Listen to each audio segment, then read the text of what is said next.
the four Brahma Viharas. So today is more on the practice, like how to practice loving kindness. So there's this popular, I would say popular, the universal chant in the Theravada tradition called the Karaniya Metta Sutta. Who have not heard of Karaniya Metta Sutta before? Okay, then never mind. So anyway, this is the chant, be it Sri Lankan tradition, Burmese tradition, Thai tradition, they'll chant it, Karaniya Metta Sutta. So the pretext of this chant, or basically the commentary story, believes that there's this group of monks in the Buddha's time went to the forest to meditate. Then somehow the three spirits got them and cannot meditate. So no matter how they meditate, and these three spirits try to chase them off, very territorial, don't like them to come to their vicinity. They make scary images, try to scare them off. So these monks go back to the Buddha and tell the Buddha, I cannot meditate in the forest. So how? Then the Buddha teach them this, Karaniya Metta Sutta. So after teaching them this, then the monk go back and meditate, follow the instruction, and meditate. Okay, no problem. Somehow the three spirits, the same place, welcome them, more welcoming. So they don't feel afraid anymore. So because of this story, somehow it's taken out of context. Then people think this is an exorcism chant. People go ghost haunting, chant this one, Karaniya Metta, chant. So a lot of times when people chant is in the Pali language. And a lot of times, a lot of people won't know Pali language unless you study Pali. So they end up with chant, become like magical formula, chant. And do not know what does the sutta mean. So actually this particular sutta, or most of the suttas, or quite a lot of suttas, are actually instructional. They are teaching, tell you what to do, which step to do, what step to do. So it's a practice kind of thing. So I heard of one Sri Lankan monk, so he was commenting, a lot of people chant this Karaniya Metta Sutta, but don't practice. It's a bit like a person who is sick, they go and see a doctor. Then the doctor prescribes this patient medication. Take this pill, maybe one tablet 3 times a day after meal. So the patient very happy, he get the prescription, go back, and he keep chanting. Take this pill 1 time, one pill 3 times a day, after meal, keep chanting, chant. So this is what is happening.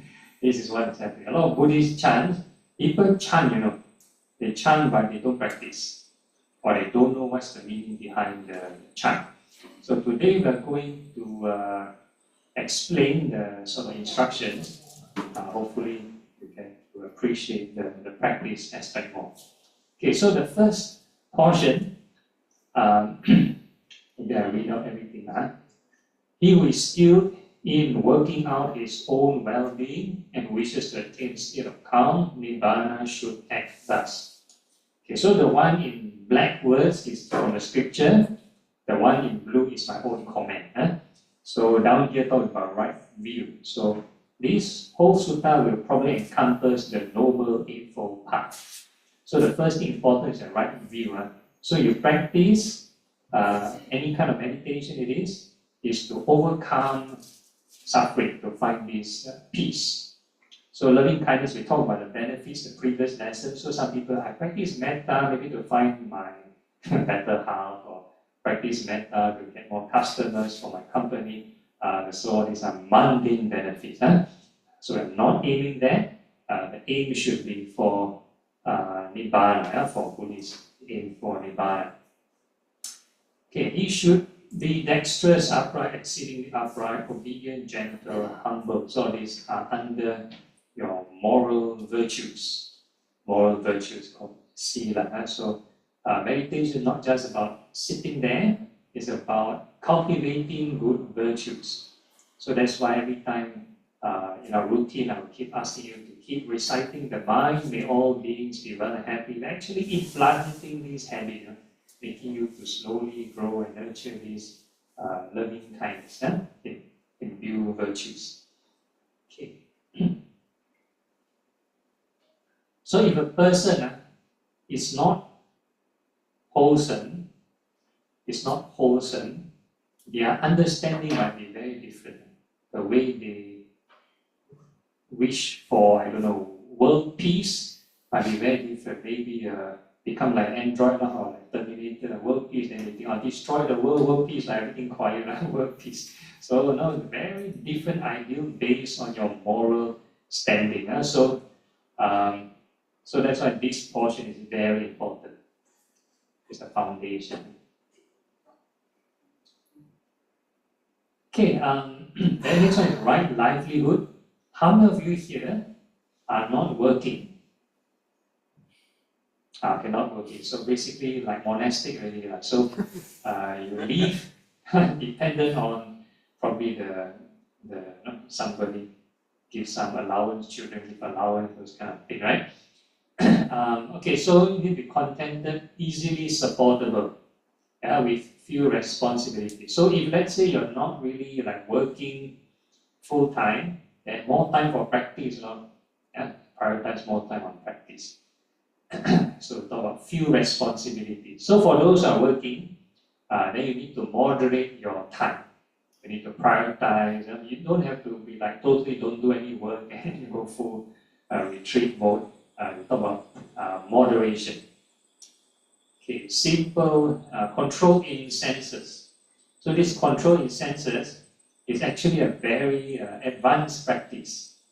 So our senses would refer to your eye, ear, nose, tongue, body, that means your nervous system, body, and the mind, your thoughts.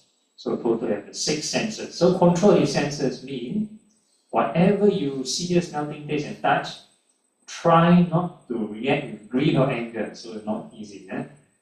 So sometimes at the preset, if let's say you cannot control, then don't watch entertainment and don't watch. So for those taking a preset.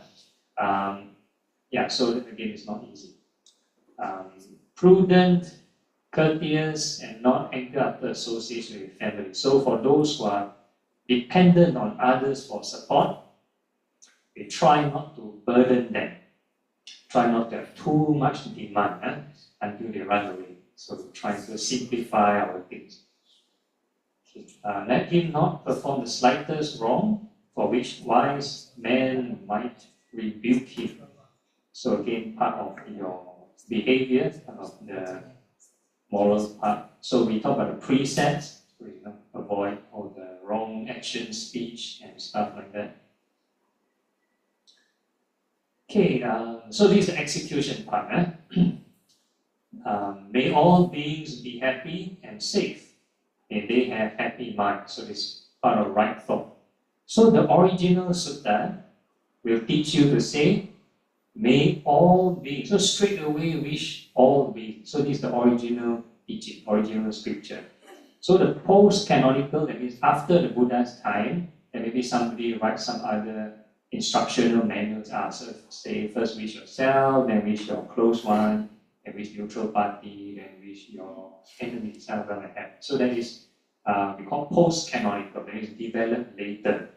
So probably the popular one will be like the Ani Hui or the Chan of Metta, right? You heard of who have not heard of the song? So it's normally played in like a lot of events, Buddhist events. So right? So they wish yourself and wish all the whatever different groups of beings. So that is developed later. So last week we did an experiment. If you wish, let's say yourself or your close one, you have a certain emotion, a state of mind, versus wishing all beings. So it's very different. So if you spend a lot of time wishing your loved ones, you may not be practicing the actual metta. Actually, you're practicing personal affection.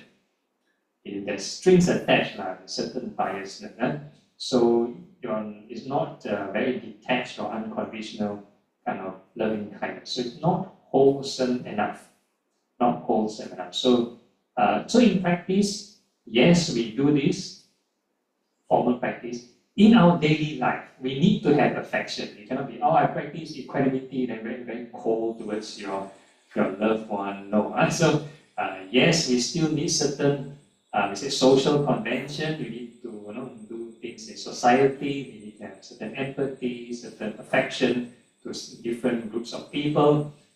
So yes, but then this one, may all beings, so that would be the anchor point to make our mind not overdoing it, not overdoing the affection part, not overdoing the empathy. So compassion would be, if you do it wrongly, become empathy, then become burnout and depression. Okay, so this is the definition of all beings. Right? So whatever beings they may be, feeble, strong, right? That means what spiritual level, whatever they are, physically, what size, right? Long, short, small, seen, unseen, those dwelling far or near, those who are born as well, those yet to be born. Yet to be born. So some people may infer this as an intermediate state, yet to be born. So rebirth may not be so immediate sometimes, right? Yet to be born. So may all beings have happy minds. Yeah, may all beings have happy minds. So whatever state they are in, whatever size, seen or unseen, so in our routine, we don't visualize. Just how to visualize unseen beings. Can you visualize unseen beings?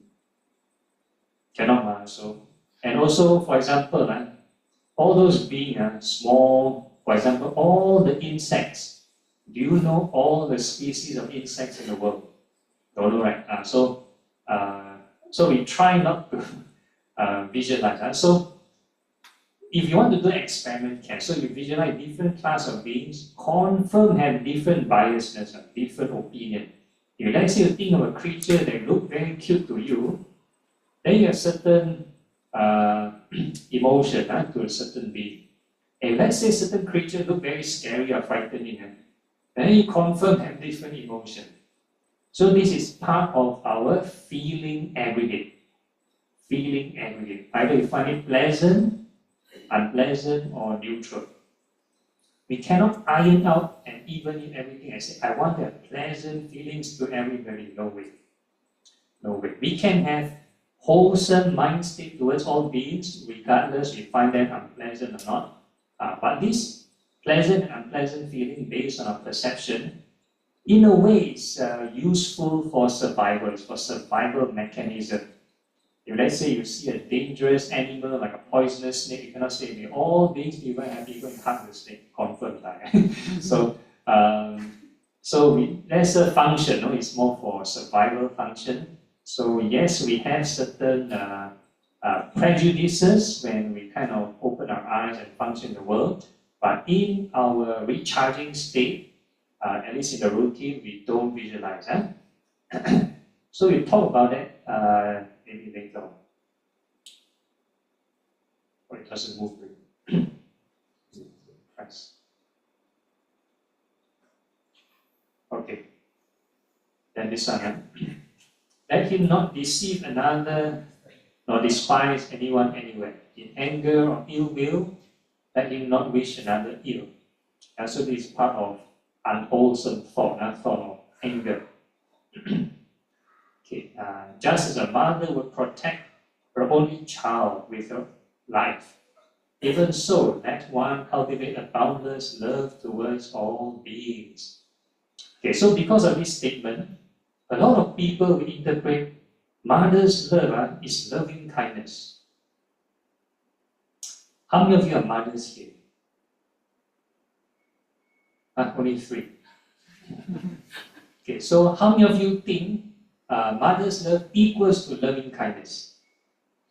No one? Not? Yes. The rest not confident. Okay, so only one person.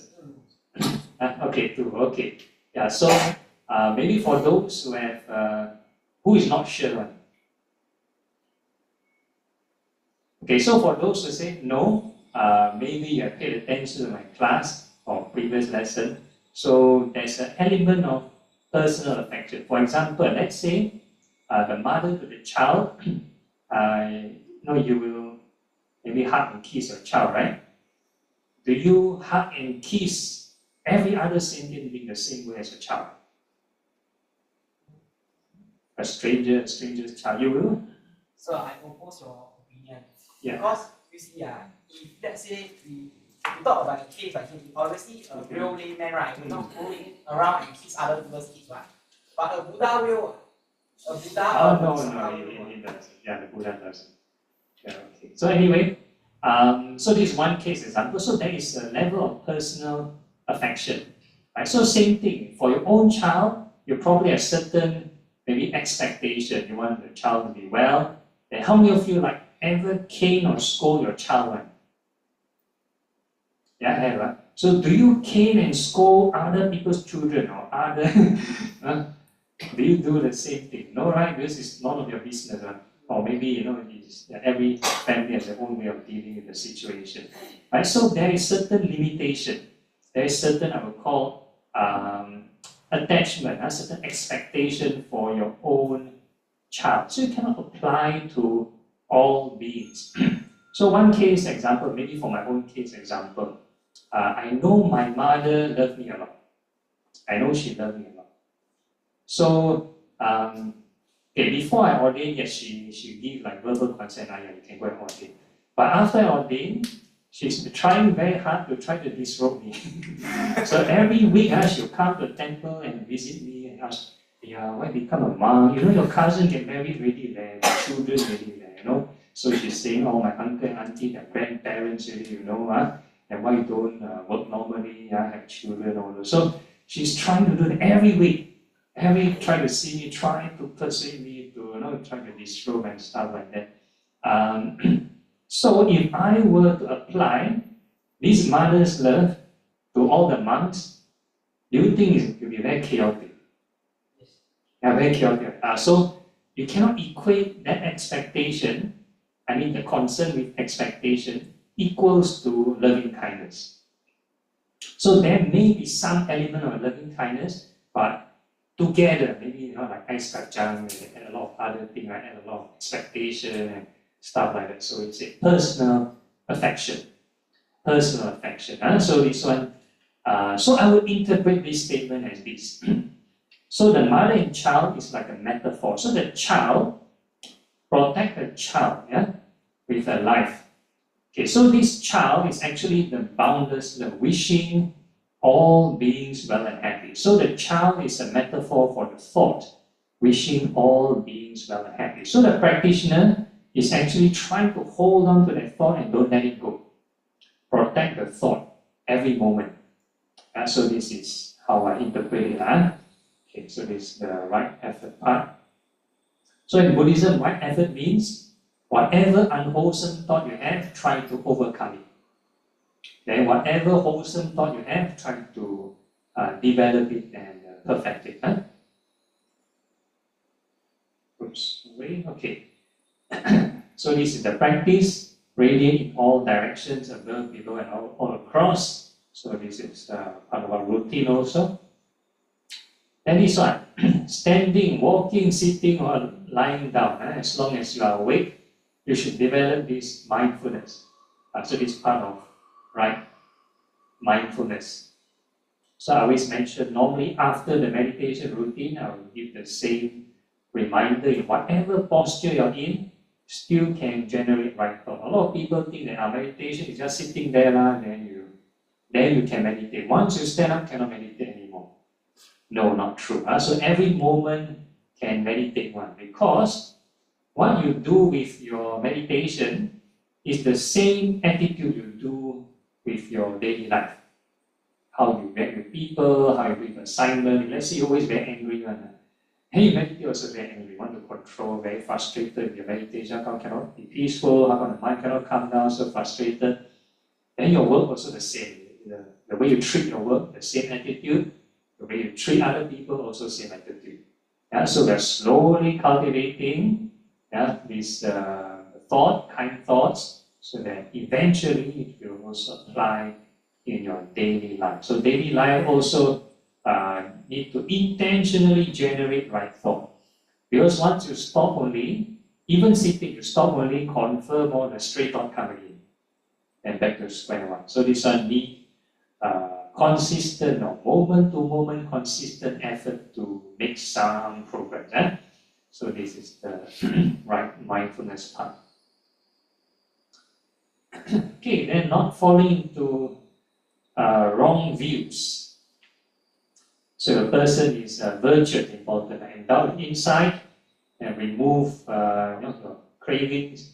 And eventually, you get liberation. You won't get reborn again. You won't get reborn again. So earlier on in the previous lesson, we talked about the highest a person can achieve practicing the Brahma Viharas can reach full enlightenment, Arahant. So if a person doesn't reach Arahant, if let's say they do not have any insight, no reflection of impermanence, then they go up to this Brahma world, they use up all the good karma, then come back down again. Come back to the, sometimes even to the lower realm, even the ghosts or animal or even hell realm. So we need to do a bit of reflection, practice some detachment. So if a person, let's say, cannot reach this, never mind, the Buddha got guarantee one. The Buddha said a person practice the Brahma Viharas and they have some insight, they'll be reborn in the Brahma worlds, regardless of which Brahma world. Doesn't have to be a non-returner. So there's a very interesting state. The person can be reborn in the Brahma world, and once they end the lifespan, they will confirm reach Nibbana. So it's like interim of like a non-returner. So that is the, at least in the suttas edition. So this is the guarantee. Okay, so this is for the Karaniya Metta Sutta. Any questions for this particular theme? Yeah. So the new sutta is talking about this non-eternal Brahma that you just mentioned. Yes. Yes. I'll find for you. May I have the details? Okay, yeah, later. Yeah. Okay, so if no question, then we move on to the next PowerPoint. Slightly related, interconnected.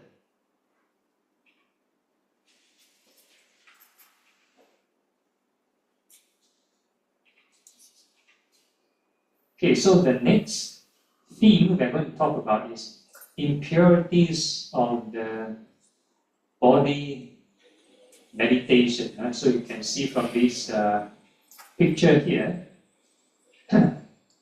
you might be wondering here, today sliding to extreme and I want to love, and the next one is to see all the ugly things. So impurities of body meditation, in our routine, we are not going to do until this extreme. But of course, in the Buddha's time, there is this practice called the charnel ground meditation. So the certain underprivileged classes may not get to have proper funeral rites, so no cremation, no burial. So somehow they're just being dumped to a certain site. So the body just piled up. So over time they decay, they become bones. So it's scattered all over the place. So it can be a fresh corpse all the way to bones. So it's a mixture of them. So the meditators in the Buddha's time were encouraged to sit beside those things and contemplate on the corpse or stages of bodily decomposition. To think that okay, one day I'll become like this. So that was the practice. Very few places have this now. Very few places. So, for example, even in Singapore, most of the corpses would be like either cremated or buried. So, no chance to have corpses laying around on the ground. So, the most you have is like the funeral or the wake. You might see the corpse for a while, which is like injected with all the formalin and kind of preserved, so you won't really see the decomposition in full. Yeah, so that's about it. Okay, next. That's all. Yeah, it doesn't work. Okay, so now I can press. Okay, so the practice of Asubha meditation, in the first lesson we talked about the reasons to overcome excessive greed or lust. Yeah, so it's kind of like important for monastics to maintain their so-called livelihood as a monk. So I think recently there's a lot of like scandals on the news, the monks got certain affair and stuff like that. Probably because they don't do enough of this meditation, so it's tempted by this. So we say the highest casualty for monks, that means the monk disrobe is due to money and women, so that's why we need to practice this. Okay, then practice mindfulness of the body. We're going to talk about different kinds of mindfulness, so this is one aspect of mindfulness of the body. Continually develop dispassion. And so basically to overcome passion, so that's the main thing. Okay, so mindfulness of the body got a few types. No picture, okay. So anyway, what we've covered in our routine, we talk about 4 elements, we talk about foundness of the body, and stages of aging. So in our routine, we also got to incorporate thinking of the parts of the body, falling off, decaying, and stuff like that. So it's slightly related to this, slightly, but not really stages of body decomposition. So mindfulness of the body, there are 6 types. So the breath one, we'll talk about it in future lesson. So breath meditation, a bit more technical, a bit more advanced. We'll let you try in the future lesson. But foundation-wise, we do the 4 Brahma Viharas and these impurities of the body first. Okay, then mindfulness of the 4 postures, that means whether you're standing, sitting, walking, and lying down, also can practice mindfulness. That means you still can practice meditation. So in the previous slide, we talked about loving kindness. In all postures, you still can generate right thoughts. Very important. And all your activities, whether you're eating, whether you're going to the toilet, whether you're talking, also can practice mindfulness. So some people say, once I stand up, then no time to meditate really. So not true. So after this lesson, you have no excuse to say no time to meditate. Because every moment is an opportunity to meditate. Okay, then this foundness of the body, which is what we're going to talk about. Okay, so the complete practice is these 32 parts of the body. In the ancient days, the science wasn't that advanced, so they don't talk about the DNA, they don't talk about cells. So they talk about 32 parts of the body. So you separate into the external parts, then all the organs, the bones, the flesh, and all those stuff. So total there are 32 parts, 32 components. How many of you here see blood will faint? Okay, so we don't show gruesome things. And we don't show gruesome things. So I try to keep the slide as family friendly as possible. Family friendly as possible. So don't have to worry. It's PG, family friendly. So anyway, how many of you can visualize all your internal parts very clearly? Right? Who is very familiar with all the parts of the body? No, right? Okay. Unless your occupation is the medical side, you're medical, maybe a nurse, doctor, or maybe a funeral director, whatever it is, related to seeing the body parts, then you might be very familiar. If not, most of the people will be just familiar with the external parts of the body only. So that's why in our routine, we just do the external parts of the body. And interestingly, even for the monastic ordination, monk's ordination, the ceremony, the preceptor, the monk that ordained us, will just tell us to just think of these 5 things. Hair of the head, hair of the body, nails, feet, and skin. That's all. He never asked us to do these 32 parts. So if the monks were not instructed to do the 32 parts, one more for the lay person. So it's a bit. But of course, you want to go ahead by all means. It's not wrong. It's you want to be hardworking. You want to go by all means. So this is the 32 parts of the body. So I have this viral meme that may not be slightly related to this. So it's a kind of a joke lah. So it's about a Christian friend he sent to me. So he said in a classroom setting, in a science class. So this science lecturer, he made a statement. Say whatever you observe, whatever you can observe, then is real. So that's the science part. Whatever you can observe, then is real. Then he made a remark, say, God is not real because you cannot observe God. So he made this remark.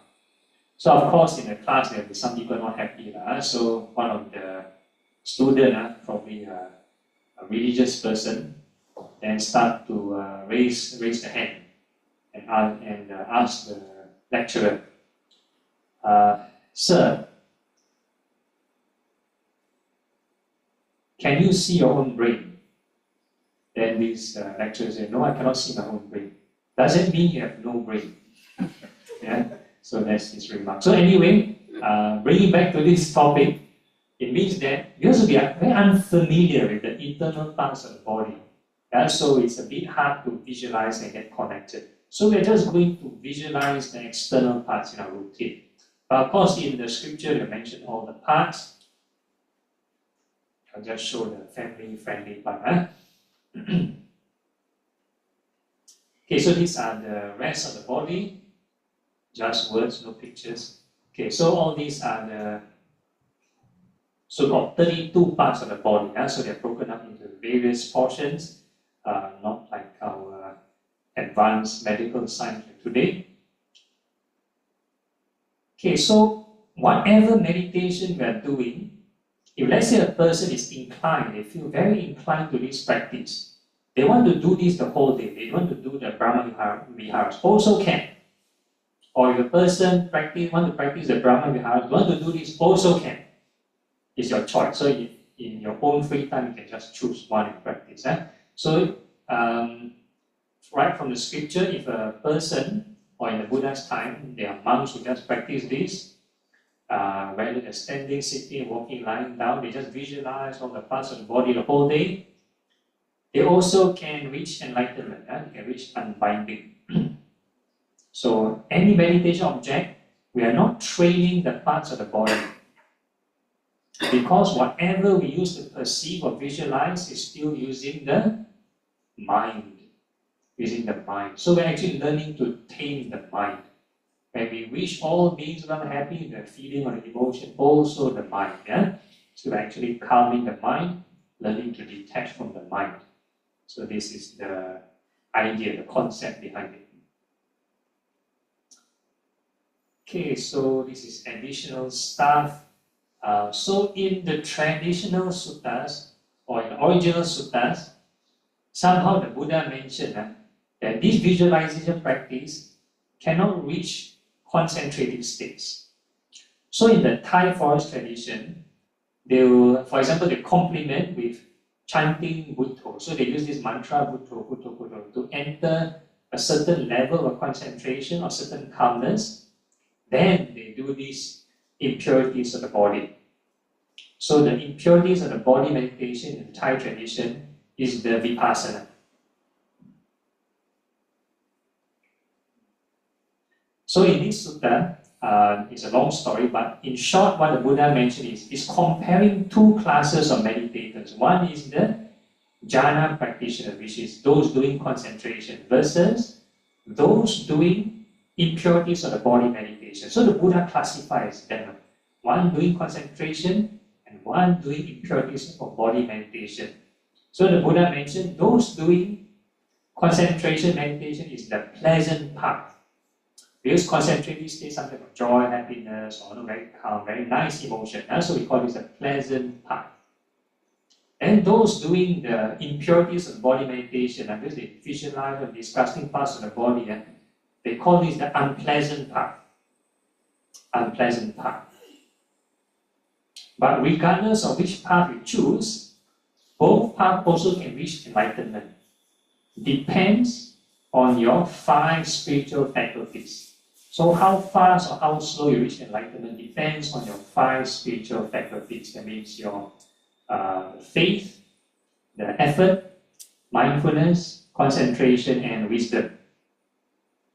So if a person is, let's say, weak in these 5 faculties, regardless of what they do, also very slow.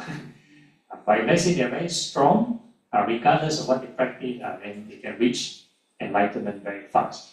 So one example I gave, maybe in the first lesson, I talked about this Venerable Arhan Sivali. There's this monk, right before the ordination, he need to shave the hair, you know. But because he got so much merit, so much good karma, so much good merit, that during the shaving ceremony, just shaving the hair, he met this Venerable Sariputta, this the wisest disciple of the Buddha, who is helping him to shave the hair. So this Venerable Sariputta just tell him, okay, just think of impermanence of the hair. So while shaving, he think of impermanence, then he reach enlightenment. And he reach enlightenment. Don't need to sit full lotus, don't need to meditate. I mean, don't have to formally meditate. Just think of impermanence of the hair, then enlighten really. Just nice for the ordination. So this is his journey. So it depends on your individual merit. Okay, so you can find this in this sutta. You can check out for yourself. Okay, so now we are going in to talk about the 4 elements. So before this, any questions? Is it too heavy, too much for you all to digest? Okay, then move on. 4 elements. So slightly related to the impurities of the body, we're going to talk about the 4 elements. So again, there are a few ways to do it. There's the visualization part, where people visualize the parts of the body that represent the element. So like the earth element would be like the solid parts of the body, then the liquid parts would be like the liquid parts of the body, and so on. Or they can visualize the object, representational object. I'll talk about it later. Okay, so in our routine, again, we don't visualize. In our routine, we don't visualize. So I'll explain why later. So in this particular teaching, so they kind of relate.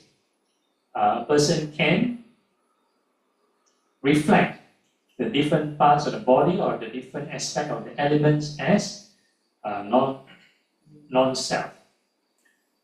So we did it in our routine also. We think of the hair growing and falling. Then I'll ask a question. Can you control the birth and death of the hair? Is it truly yours in the first place? If it's truly yours, means you should have total control. But if you cannot control, then can it consider it to be truly yours? So this is for you to food for thought. Food for thought. Okay. Okay, then water element. So these are the liquid parts of the body. Yeah, anything watery. So this is the sensational part. This is the visualization part. Okay, then the fire element. So this is the sensational part. But then fire, heat element. Who can visualize heat? Who can see heat in the body? Unless you have heat vision, then you can see heat in the body, right? If not, you cannot see. So we have to rely on sensation. Sensation. So if you want to practice the complete package of the 4 elements, then sensation would be more encompassing. You encompass the fire element, which is the heat of the body, and even the wind element. Who can see the wind element of the body, the gaseous part of the body? The digestive gases or the air in the lungs. A bit hard to see, right? So again, we use sensation or any kind of movement. Then that would be the air element, the wind element, any kind of movement. So these are 4 elements. So any questions at this point of time? So I'm just trying to relate the theory to the practice. Okay, so now it's 8:15. I want to go too far, if not people overlook. Any questions from the ground or on the Zoom chat?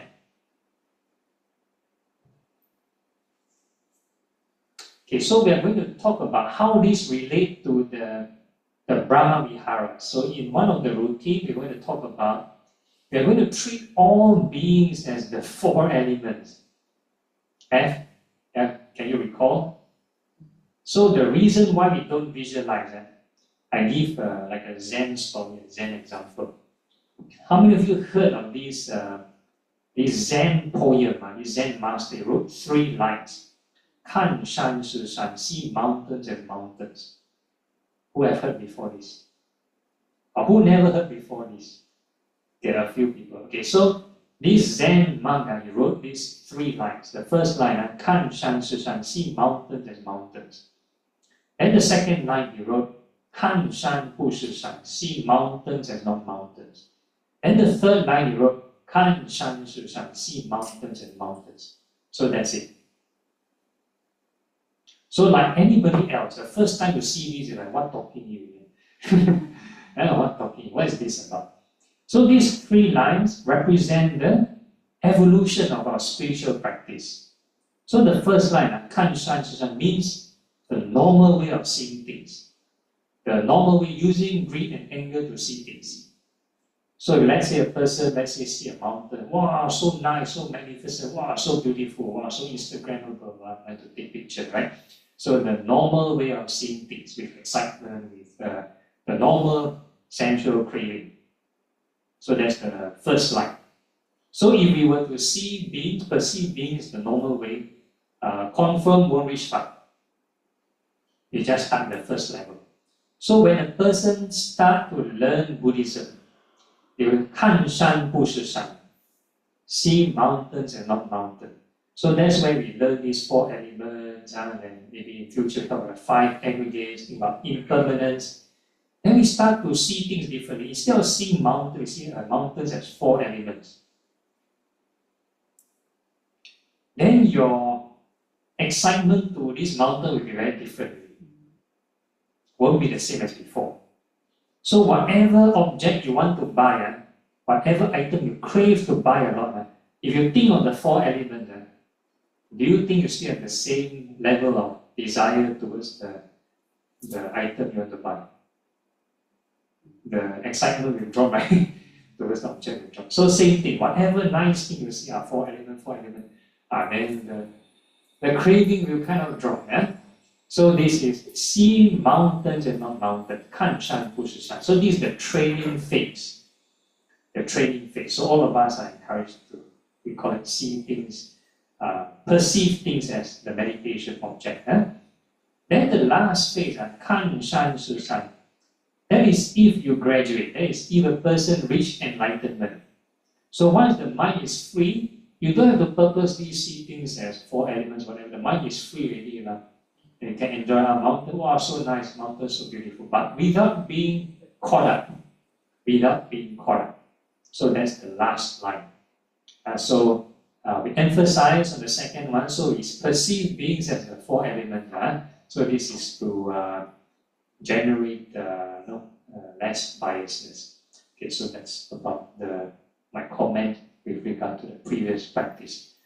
Okay, any other issues? If not, we go for a 5-minute break, then we come back for the guided session.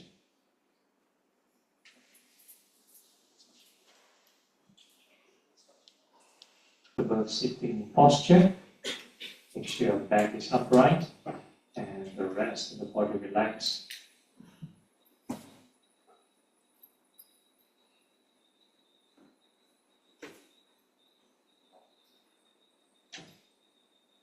Okay, so I'm going to do a bit of this visualization practice to learn to detach from the body.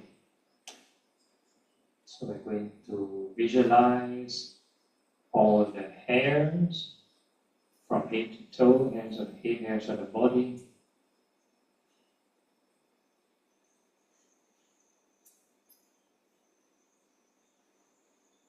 Okay, so visualizing the hairs itself sometimes may not be enough, may not have any dharma value, because any hairstylist also can visualize the hairs. And if let's say you find the hair good looking or beautiful, then you might end up still have cravings, greed, you like the hair. and let's say you don't like the hairstyle, you find it messy or disgusting, then you might end up with aversion, anger, reacting with anger. So in the meditation practice, you try to practice the middle way or the middle path. So we start off with wishing the hairs well and happy. So thoughts of non-anger. So when you visualize the hairs, you need to intentionally wish it well and happy.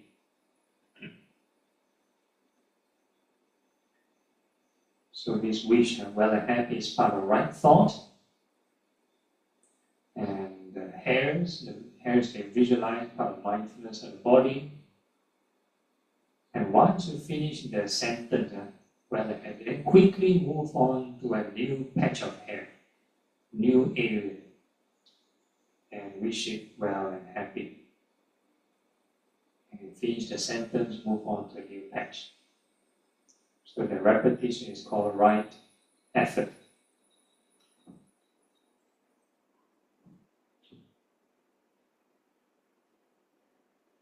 A lot of people just like to stay there. Because once you stay there, only confirm a lot of drama shows appearing. I will create lots of stray thoughts.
Check whether the mind is it getting calmer or is it getting more agitated.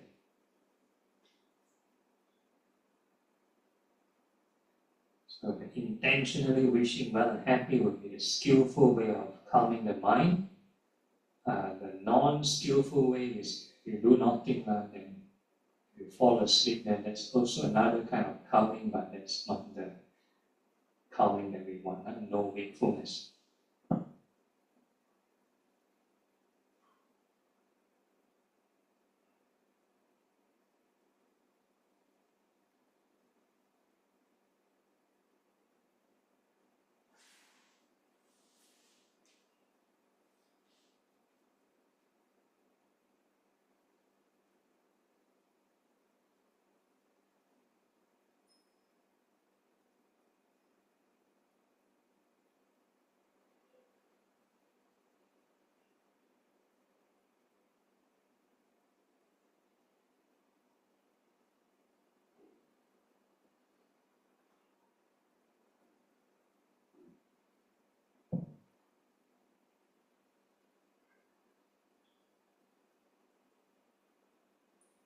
Okay, then the mind should be relatively calm by now.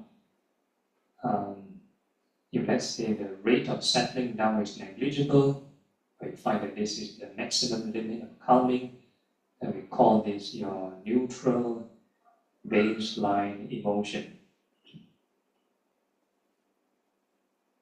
And that would be the minimum requirement for insight meditation.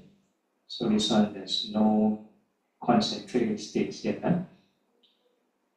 And now we're going to move on to the insight portion, which is we're going to think of the hairs going through birth, aging, sickness, and death. So we keep on looping the image, birth, aging, sickness, and death. Kind of fast forward the process, and make sure the mind also recite birth, aging, sickness, and death. like a mantra, kind of loop it, repeat.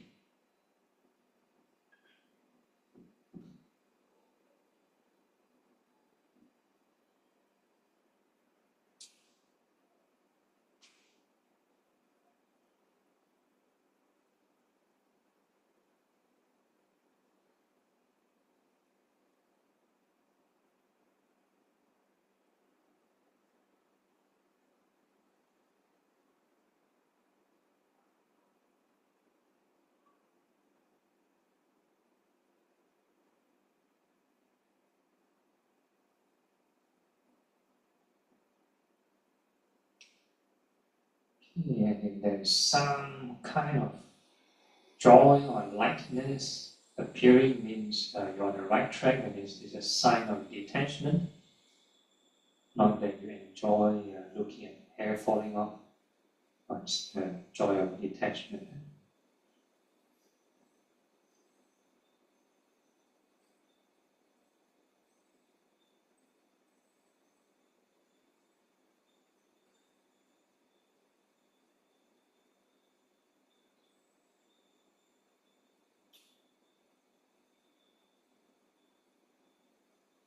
And the more you keep on reciting birth, aging, sickness, and death, and you see how far can the mind settle down.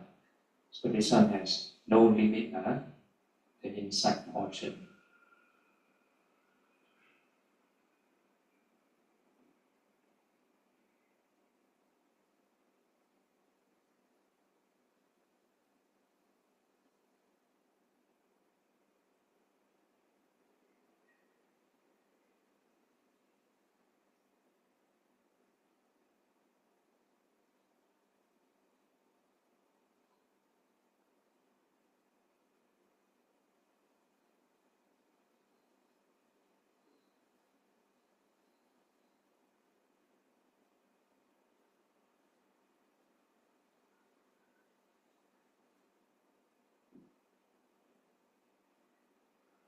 And there are two ways to investigate this non-self. So one is probably more experiential.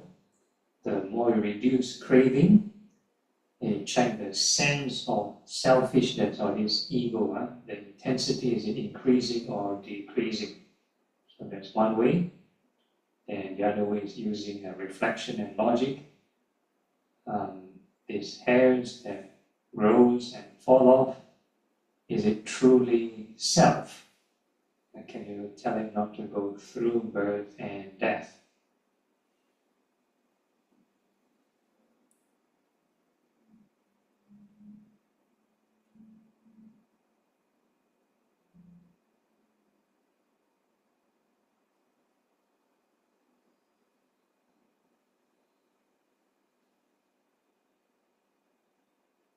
And then we move on to the next portion of the body, which are the nails, fingernails and toenails, and we wish them well and happy.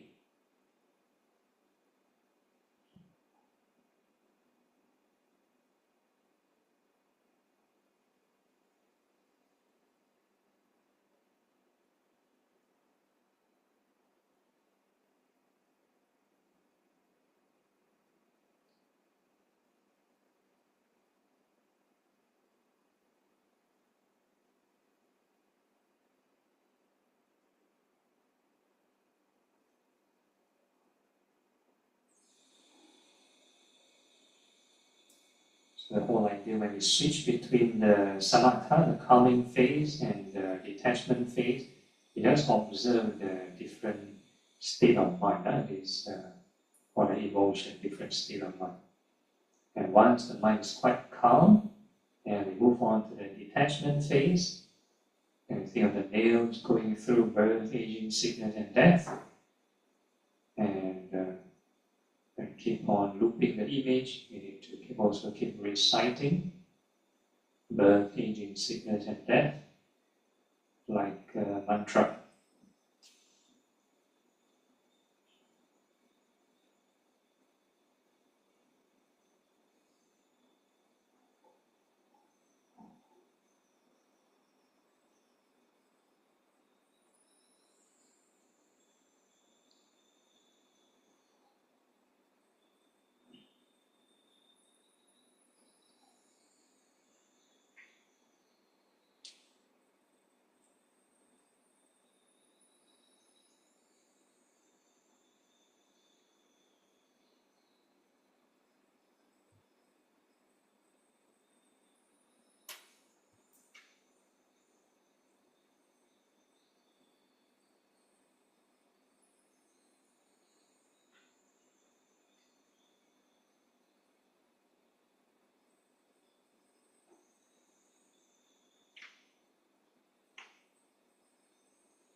Nails are these nails truly self? Can we tell the nails not to go through birth and death?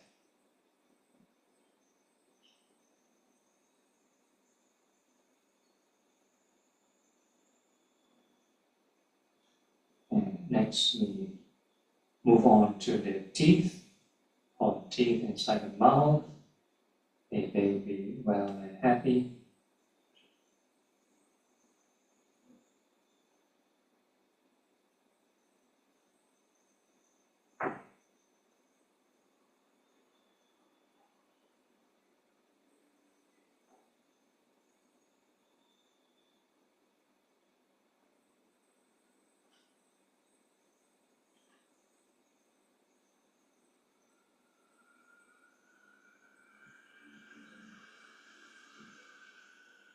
Teeth are subject to birth, aging, sickness, and death. So we think of the teeth growing and falling, many, many cycles. Even though the teeth fall the most twice, we just keep on repeating. This is just a mental detachment exercise. And the same thing, mentally we need to recite birth, aging, sickness, death. If you cannot hear yourself reciting birth, aging, sickness, death, that means it's drifting off somewhere.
And we can ask ourselves, are these teeth truly self?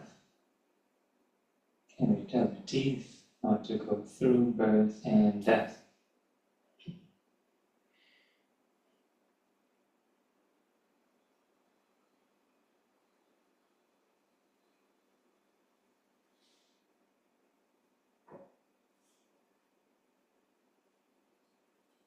And last part of the body, we're going to think of the skin. The skin is around the entire body, and we're going to wish them well and happy.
And all the skin are subject to birth, aging, sickness, and death.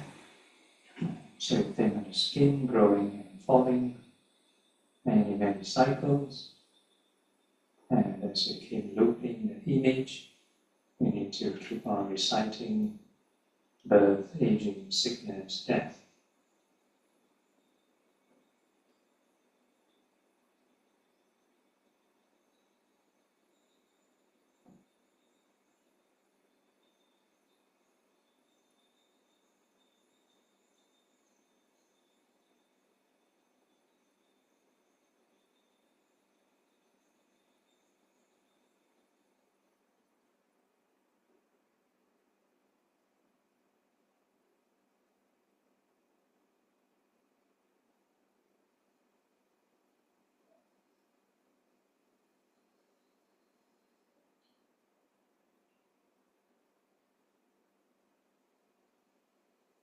Cells are this skin, truly self.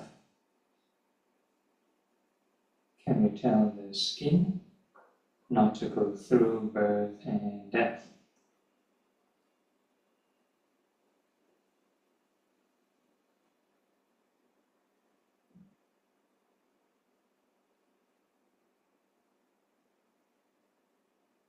And the next portion of the meditation, we're going to be mindful of the 4 element sensations.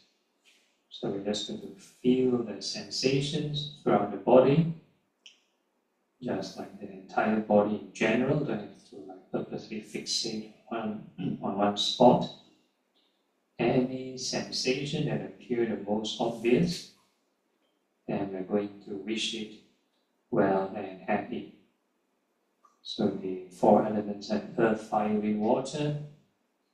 Earth is the hard and soft sensations, fire is the hot and cold, wind is the fast, slow movements, and the water is the moist or dry sensations.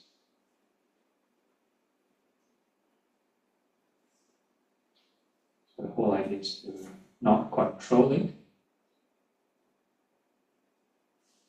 We don't purposely generate the sensations, no fighting, no resisting. So we're not controlling the elements, we're not training the elements, just like we are not training the hairs, nails, teeth, or skin. They're just mental perception objects. So whatever appear, we make peace with them. I wish them well and happy.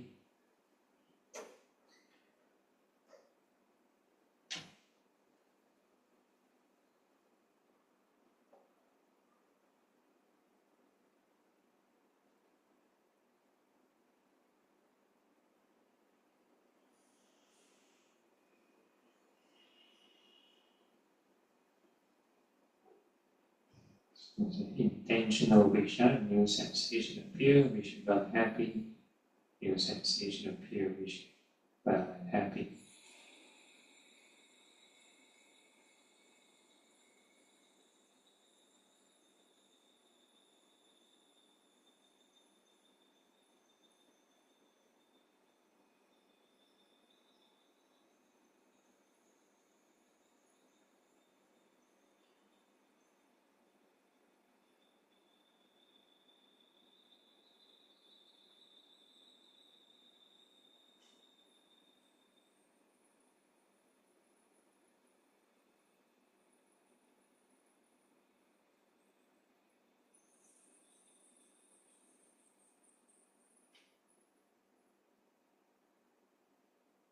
Okay, then mind should be able to calm down again to this neutral baseline state. So you find the mind settle down to a point where it's quite stable, cannot settle any further. Then this will be a neutral baseline emotion. And we're going to use it as a reference point or for comparison. So we don't remember how is it like.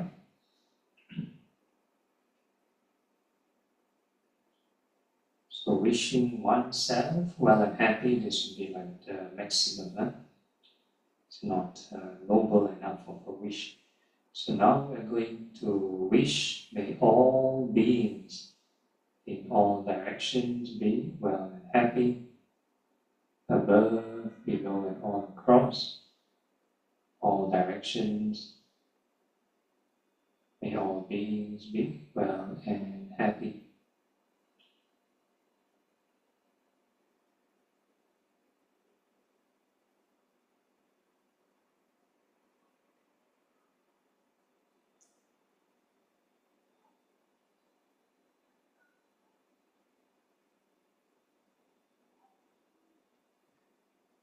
So no need to push or exert, just a gentle wish and let the mind extend naturally by itself. However far the wish to extend doesn't matter.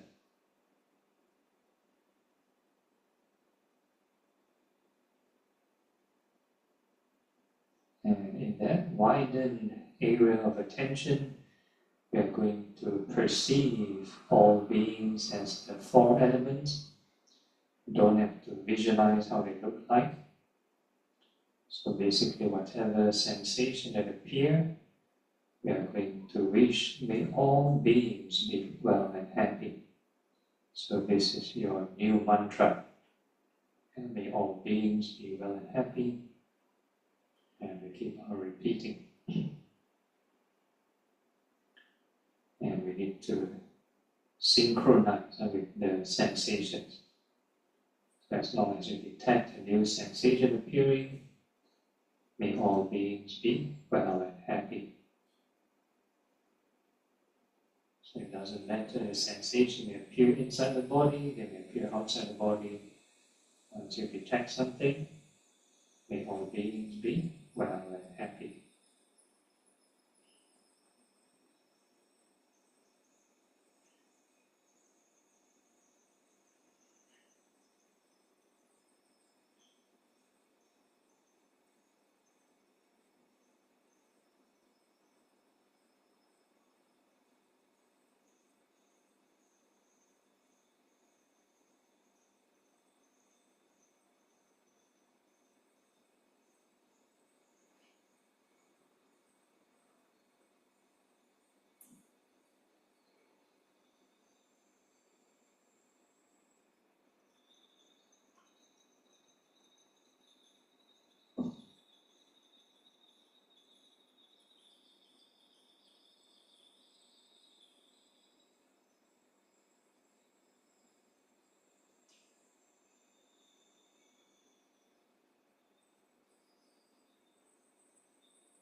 The conditions are right, keep on wishing may all beings be well and happy, and this loving kindness may lead one to the first level of concentration, indicated by some increment of joy and happiness compared to this neutral baseline emotion from earlier. And regardless of what you experience, keep on wishing may all beings be well and happy. Treat all these experiences as passing distraction.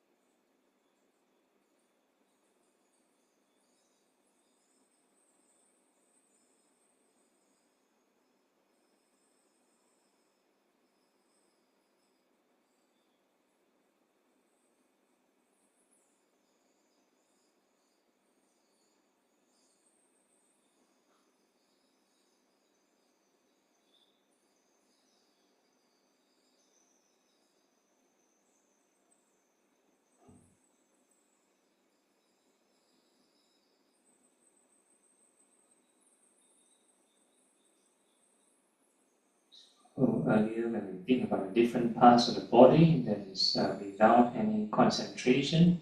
So now with some concentration, we're going to do the inside portion. So whatever sensation appears, this time around we recite, rising and passing.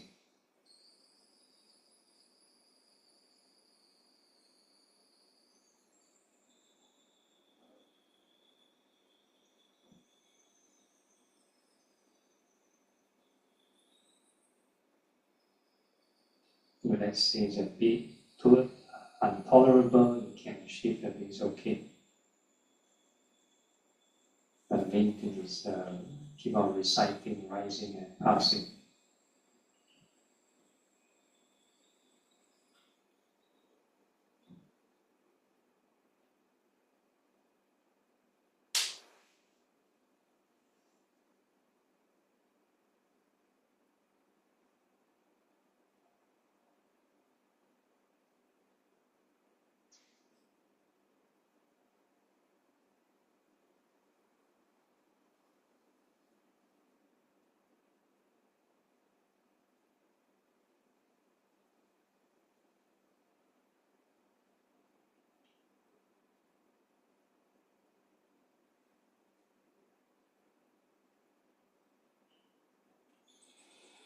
One may experience this neutral but refreshing kind of experience, refreshing or alert kind of experience, so we call that equanimity.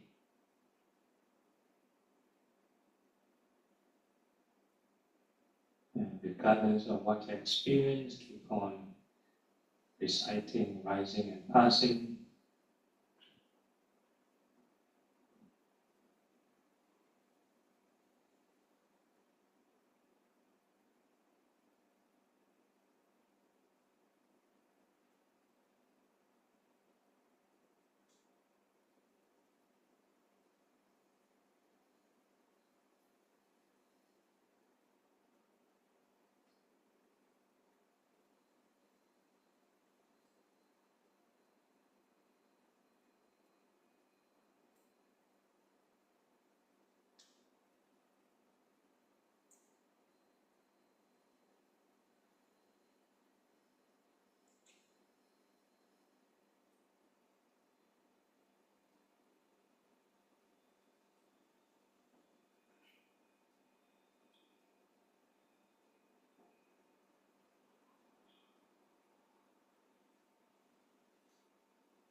And before we conclude the session, same gentle reminder in all activities, whether they're standing, sitting, walking, or lying down, we can be mindful of impermanence or mindful of loving kindness. And with that, we can gently open our eyes, formally end the session, and formally generate right thought.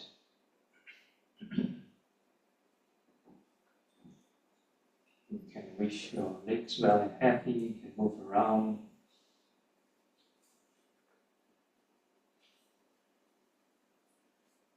Okay, any questions from the floor, the Zoom?